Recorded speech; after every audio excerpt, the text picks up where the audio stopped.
Football മൈതാനത്തിന്റെ മിശിഹ സാക്ഷാൽ മെസ്സിയുടെ ടീമിനെയും തകർത്തെറിഞ്ഞുകൊണ്ട് ആ 19കാരൻ ലാമിൻ യമാൽ നേടിയ കിരീട നേട്ടമെന്നത് കേവലം ഒരു കായിക വിജയം മാത്രമല്ല, കേവലം ചില ഗോളുകളായിരുന്നില്ല.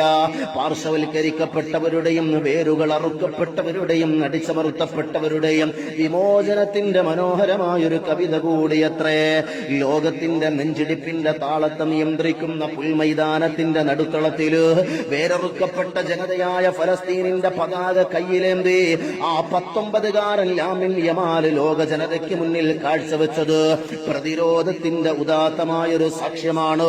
അടിച്ചമർത്തലുകൾക്കും വംശീയതയ്ക്കുമെതിരെ മഹ്മൂദ് ദർവിഷിനെ പോലെയുള്ള എഴുത്തുകാർ സാഹിത്യത്തിൽ പേന കൊണ്ട് ചെയ്ത അതേ ധീരമായ വിപ്ലവത്തെയാണ് ലാമിൻ യമാൽ തന്റെ കാൽപാദങ്ങൾ കൊണ്ട് അടയാളപ്പെടുത്തുന്നത്.